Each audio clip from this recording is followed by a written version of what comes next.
Hi there, and welcome to Topic 1, Learning and Improving Skill and Technique, Saturday revision session in Leaving Cert PE. So, getting started with what is a skilled performance? Well, firstly, the definition of skills are quite important for you to learn. So, skills are learned abilities, and that's important that you understand that they're learned. That athletes perform effectively and efficiently that are acquired through training and practice. So the two things that you would need to say in your exam would be that they are 1, learned, and 2, that they're acquired through training and practice. So a handy way of identifying what is skilled performance and putting some words around it is the acronym ACEFACE. So ACEFACE stands for accurate, consistent, efficient, fluent, aesthetically pleasing, controlled, and economical. So if it ever asks you to identify, what you need to do there is 1, name, so you can use whatever one from ACEFACE or whatever few from ACEFACE that you would like, as well as the brief explanation. So taking a look at 2 random ones, we'll look at maybe aesthetically pleasing and we'll look at controlled underneath. So you need to say aesthetically pleasing as being one characteristic of a skilled performance, as well as describing it. So the performance is pleasing to the eye. The athlete looks good when performing the skill. So that would be a good answer. Then controlled, the performance is well managed and the athlete never looks out of control of their movements.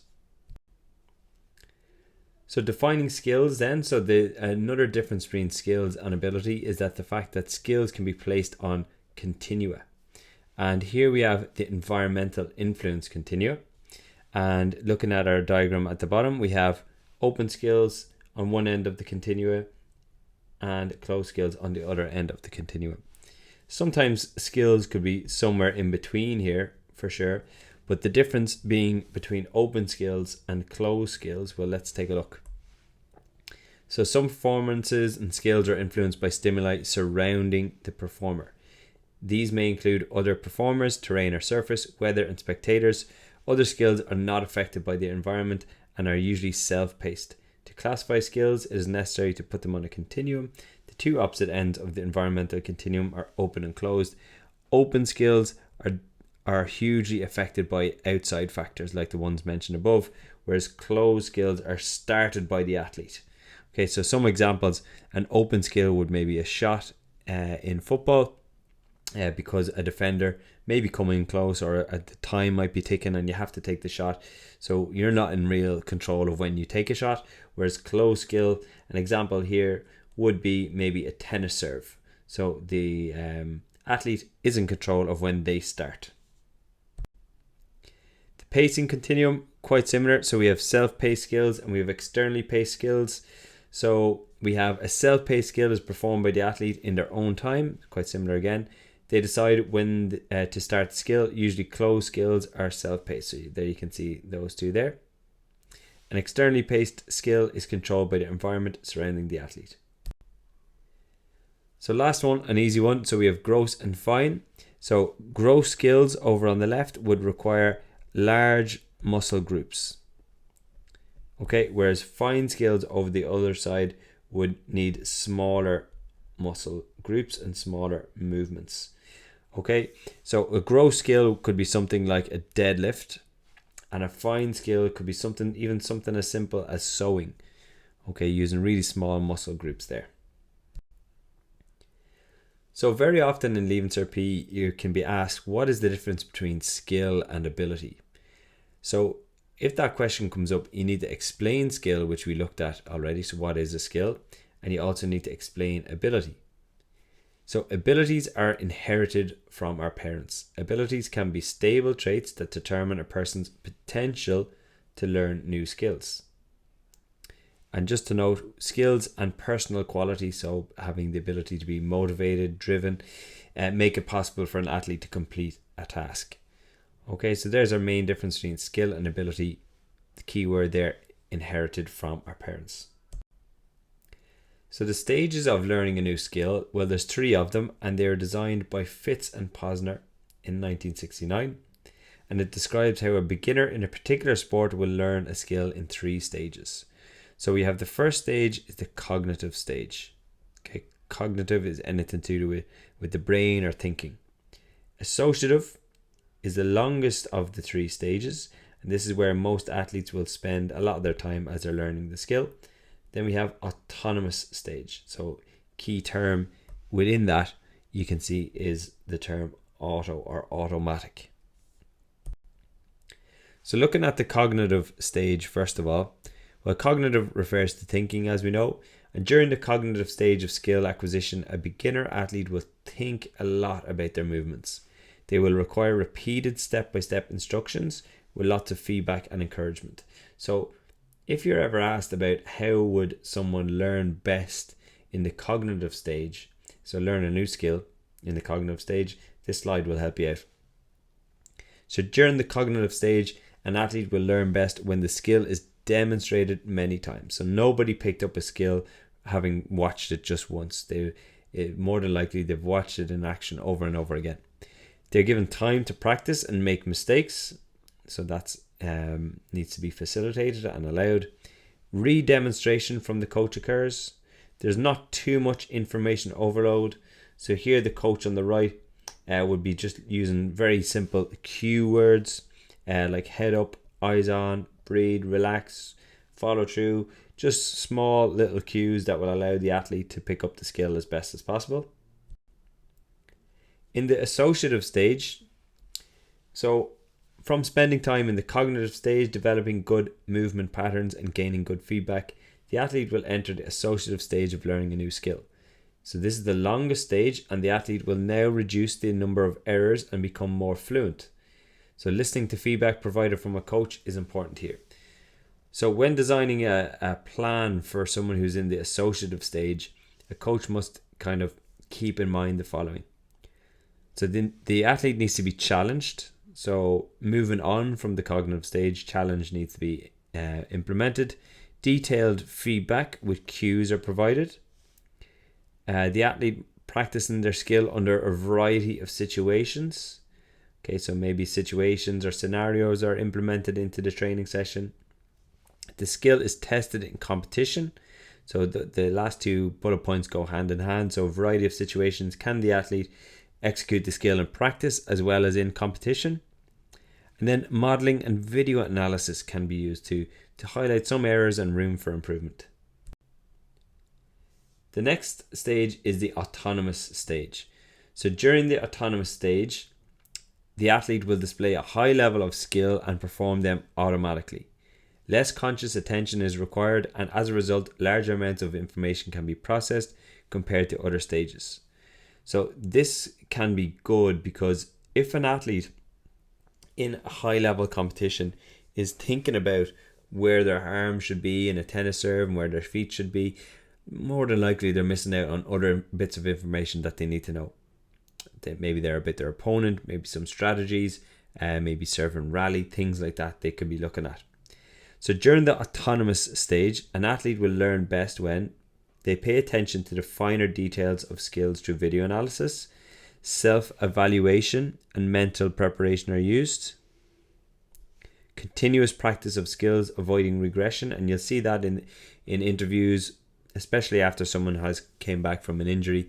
They'll say that they're rusty or they're out of practice because the skills will decline if they're not continuously practiced. And lastly, negative feedback from the coach is used to identify weaknesses. So this is the model of information processing. So when someone is learning a new skill for the first time, these 4 items kind of carry on repeat here. So the first one is input, we'll start with over here. So this is gathered by the athlete's senses, maybe the touch, maybe smell, maybe sight, maybe hearing. When learning a new skill can have an input. So once the athlete receives the information from their senses, number 2 is, okay, decision making. So how are they going to act in response to the stimulus is probably a good way of explaining number 2. Once they've responded to the stimulus that they get, the next stage is output. So what actions are they going to take? What movement patterns are they going to do? Are they going to move forwards, backwards, side to side, jump? That would be output. Lastly is feedback then. So after going through the skill or executing as a skill as a response to stages 1 and 2, then the athlete can think, okay, how did that go? How did that feel in my hands? How did that look? Was I in balance? So feedback. And then that is brought then back to stage 1, back to the athlete's cognitive side of the brain, and they'll think, okay, right, that felt good. The next time that situation arises, I'm going to act in the same way. So learning skills then. So part of learning skills, as we know, is to get some feedback.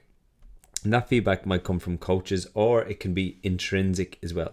So intrinsic feedback is gathered by the senses. It includes the feeling received from muscles, joints, and balance. Intrinsic feedback can be gathered from sight and hearing also. Extrinsic feedback is generally gathered from the athlete's knowledge of performance or knowledge of results. So it can be delivered mainly by a coach, judge, PE teacher, scorecard, so on. Extrinsic feedback. So types of feedback that can be delivered by the coach are continuous feedback. So this is where your coach on the side is constantly providing feedback throughout the execution of a skill or performance. So it could be well done, keep going, press, retreat, counter-attack, pass. So constantly giving feedback there would be continuous feedback. Terminal feedback, on the other hand, is received after the execution of the skill. Generally, coaches should aim to keep it short and mostly positive. So this is after a game, the feedback is delivered to the athletes. And again, positive feedback is quite beneficial to most athletes. So types of practice is our next way that we can learn and improve some skills. So when you see that types of practice, think of what training sessions are there. So the first one is massed practice. And massed practice usually takes the form of long, steady state or continuous training without taking any breaks. The athlete will continuously work on the same skill over and over. So it might be just a matter of going out for, working on your running technique and just going for a long run.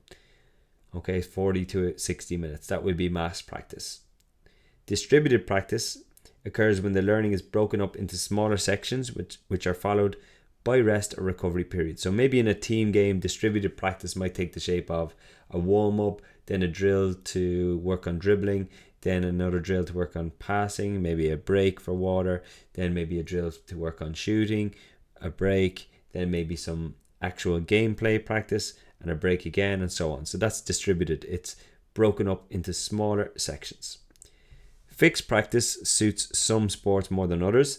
So it can be a specific movement pattern. So let's say javelin, or we have shot put, that is practiced repeatedly in the same stable environment. This form of practice allows movement patterns to become habitual.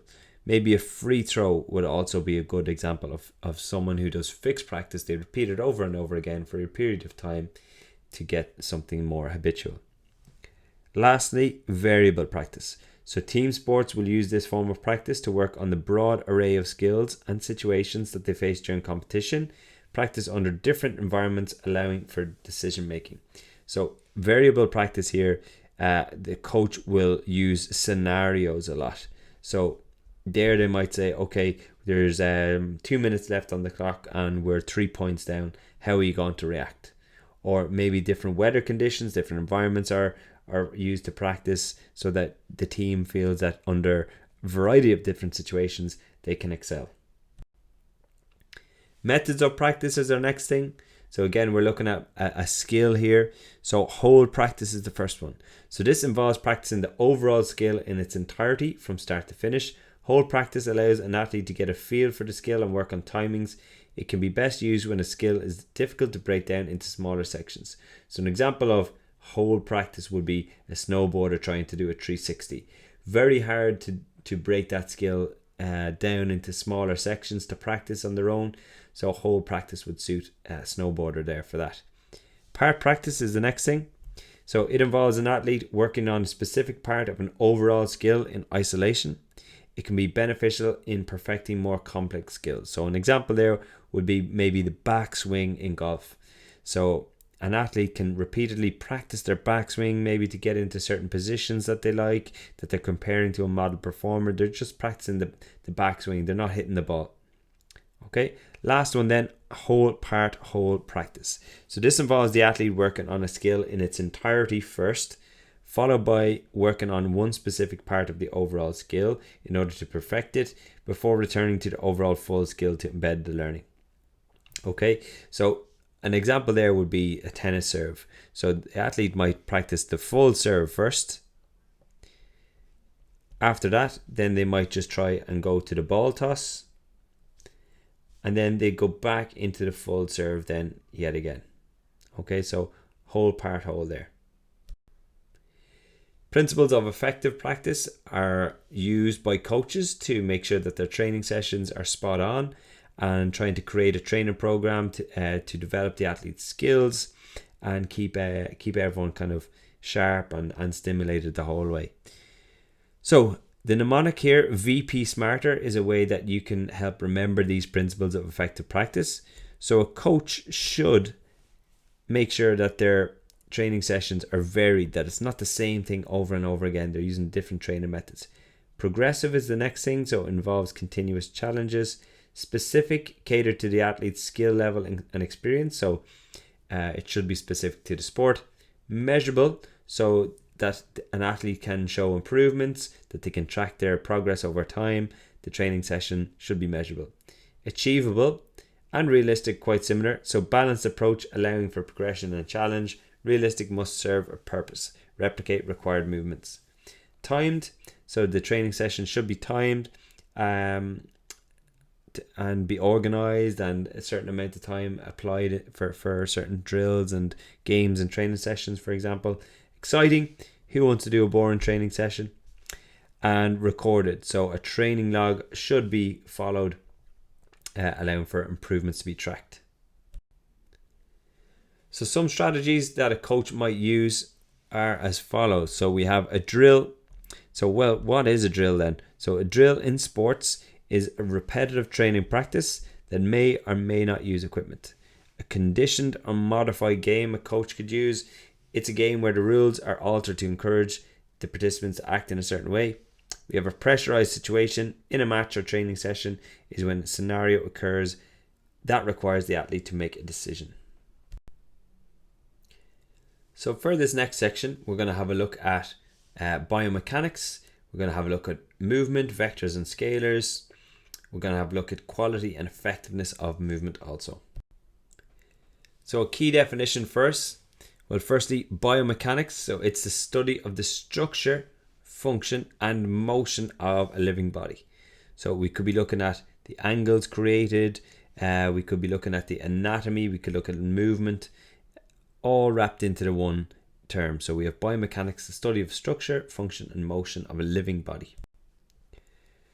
So first of all, let's establish that when we're looking at anything in movement, we have what's known as an anatomical position, and this is it up here in the top right.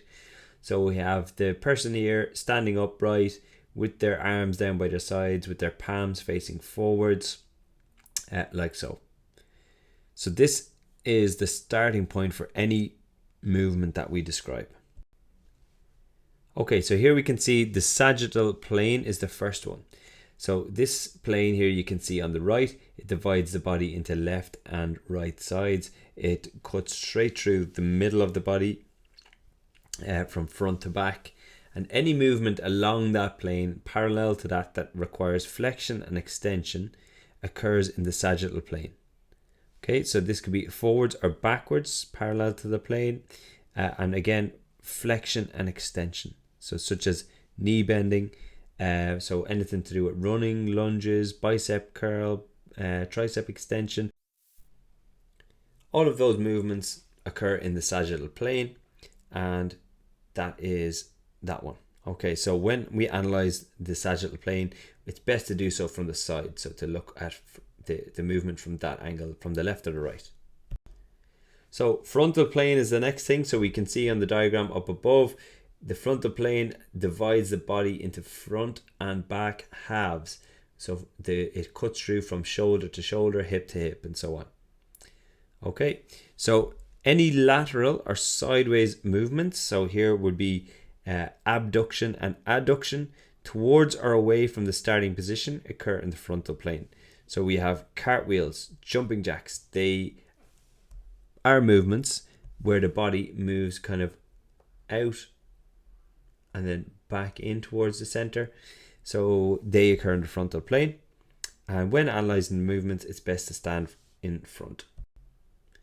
Next is the transverse plane. So here we have the image up on the top right here. So it cuts the body into upper and lower halves, and it's horizontal.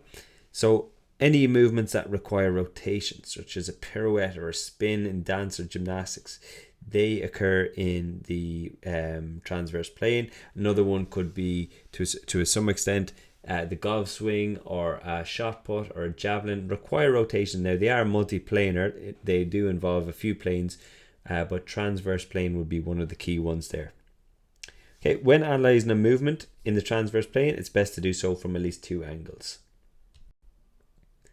Okay, so our axes of movement then. So axes and planes kind of work together. So first of all, we have an axis is a straight line about which a body rotates.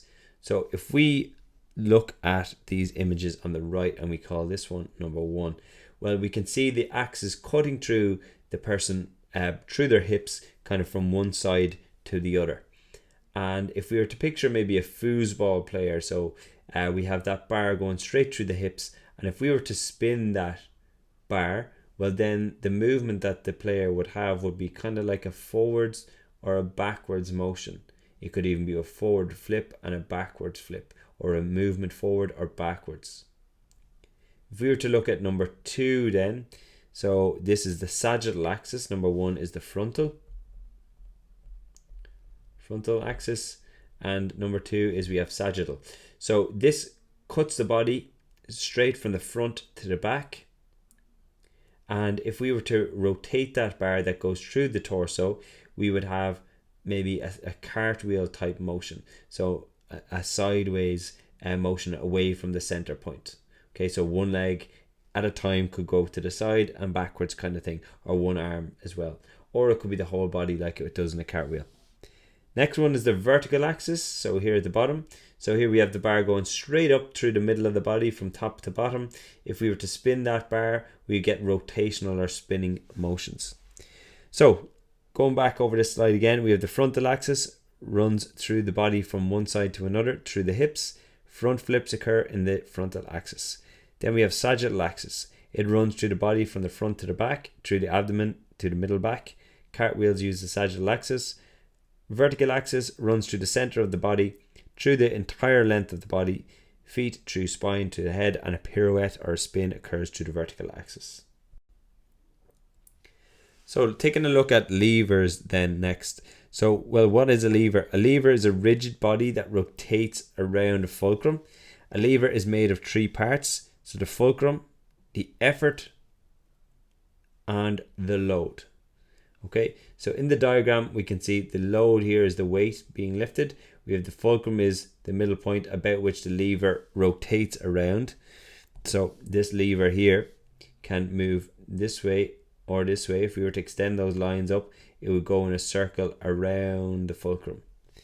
Okay, so then we have the effort applied by the man at the side there. Okay, so getting rid of that there now. So having a little look at this then. So we have the fulcrum is the part of the lever that pivots. So in a wheelbarrow, the wheel is the fulcrum. The load or the resistance, this is the object or resistance that opposes movement. In a bicep curl, the dumbbell or weight is the load. Lastly, we have effort. This is the force needed to be applied to move an object. The bicep muscles apply the effort to lift the bones in the lower arm in order to lift the weight. And this is quite important here. So the bicep muscles apply the force to lift the bones in the lower arm. So the effort isn't said to be in the biceps there in that case, but it's where the bicep attaches to the bone. So the point of insertion there. And we'll have a look at that next. So types of levers, we have first class lever, second class lever, and third class lever. So levers are classified based on the fulcrum, load, and effort and where they are situated in the lever. So we have 1, 2, 3 equals FLE. So if we have a lever and we have the fulcrum here in the middle and we have the effort to the side and we have the load to the other side, well, we have fulcrum here in the middle. So we have 1, 2, 3 FLE. So F comes first, 1 comes first. So therefore this lever up here would be said to be a first class lever. Okay, a second class lever would have the load in the middle, and a third class lever would have the effort in the middle. So taking a look at first class levers then. So first class lever, well, let's have a look at this diagram. We have the fulcrum in the middle, we have the load to the left and the effort to the right. So taking a look at this diagram is a little bit more real for us. So the fulcrum is where the spine meets the skull, and that's the position that stays stationary, but the lever, which is the skull itself, pivots around. The load from gravity is coming down here. So if you were to fully relax from in the anatomical position, your head would drop forward because of the load of gravity on the front of the head. The effort comes from the muscle at the back here. Okay, and that allows us to pull up our head into a neutral position looking forward. Okay, so because the fulcrum is in the middle, it is a first class lever. Some sports that use the first class lever would be a high jump. When the high jumper is clearing the bar, they arch their head backwards, or a football player heading the ball. Second class levers. So taking a look at this diagram here, and if you're ever asked to draw a lever system, that diagram there will be enough. So here we have the load in the middle, we have the fulcrum to the one side, and we have an effort to the other side. So we have the effort which is applied in the calf straight down through the tendon at the bottom of the calf into the bone there. So that is actually where the effort applies down here. The load occurs in the middle of the foot, so that's where the weight from gravity is applied. And then we have the fulcrum here at the end that the lever pivots around. Okay, so because the load is in the middle there, that purple arrow, it's said to be a second class lever because 1, 2, 3 equals FLE. Okay, second class lever has load in the middle. Third class lever. So in third class levers, the effort is in the middle of the load and the fulcrum. A bicep curl is an example of an exercise that uses a third class lever. The effort lies in the middle of the fulcrum and the load. It is important to note that the effort occurs at the point of insertion of the tendon to the bone. So I'm going to use this diagram on the right here. So we have the muscle, the bicep muscle. It's attached to the lower arm bones, so the radius and the ulna, there by the bicep tendon, and that's where the pulling actually occurs, and therefore that's where the effort occurs. Okay, again, I'm going to use the same diagram. This would be the fulcrum over here because that's the point around the lever rotates around. Then obviously we have the weight or the load there on the right. Okay, so looking at our simplified lever system diagram, the effort occurs in the middle, as we can see in our diagram there. The fulcrum is on the very extreme left, and we have load on the right. And like we said before, 1, 2, 3 equals FLE. Because we have effort in the middle, it's said to be a third class lever. So a mechanical advantage of levers in sport then. So let's take a look at this. So the structure of an athlete's body may provide them with an advantage in sport. Some athletes, like rowers and swimmers, for example, will benefit from having longer arms. This extra length allows for more force to be generated. Similarly, in tennis, the fastest serve speeds recorded are from taller players. Okay, so if I was to make a little diagram here, so if I have a fulcrum here and I have a lever system here like that, and I want to maybe move a rock. Okay, so let's call this diagram 1. Diagram 2, I'm going to bring over here. I have the same rock. this time I have a longer lever and I have the same fulcrum. Which one do you think, the one on the right, image 2, or the one on the left, will be the easiest to move this heavy rock? If you reckon it's 2, you'll be right. So the longer a lever is, the easier it is to do work, or the more force that can be applied because of that longer lever. So going back to our sporting example, so a rower or a swimmer, because they have longer levers, like we have down here, they can generate more force easier, and more force in rowing and swimming allows you to cut through the water faster. The image down below, we have Serena Williams, who has she's a taller player, so she has longer limbs, longer arms. So because of that longer arm, she's able to generate more force to apply to the ball in her serve speed and serve the ball at massive speed to her opponent. So that can give her an advantage because of that longer lever. So taking a look at some movement terms here. So vectors and scalars can trick up some students quite a lot. So it's important to take note of these two here. So we have vectors are quantities. So quantities, another word for quantities, are amounts. So vectors are quantities that have both magnitude and direction. Okay, so magnitude and direction. So another term for magnitude is size. So that's kind of measurable really. Okay, so examples include velocity, displacement, acceleration, force, and momentum. So velocity is speed in a given direction, and speed is measured in meters per second. So let's just say we have an object moving at 20 meters a second. Well, that's its magnitude because it has size, it's measurable. And the direction then for velocity could be northwest. Okay, so this would be something's velocity because it has magnitude 20 meters per second, because it has direction northwest, therefore it is said to be a vector. Scalars, on the other hand, are physical quantities that include magnitude only. There's no mention of direction here. So a scalar has no direction. Examples include length. So a length of a basketball court could be 24 meters. The length of a football pitch could be 100 meters, for example. Okay, area of something, an area of a basketball court could be, I think, 425 meters squared. There's no mention of north, south, east, or west there. So they only have magnitude or size. And some other examples are energy, time, mass, volume, and temperature. So I do recommend that you go and take a look at what each of those vectors and each of those scalars are so that you can explain them. So Newton's laws of motion, well, there's 3 of them. So Isaac Newton is the scientist behind them. So the first one is the law of inertia, second is the law of acceleration, and third is the law of reaction.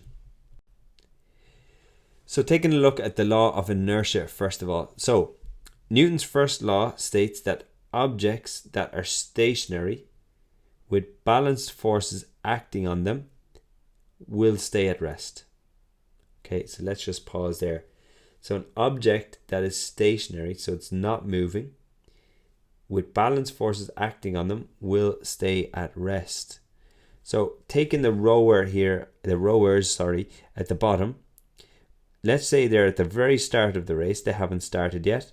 Well, if they and their boat are stationary, the force acting down is equal to the force acting up from the water.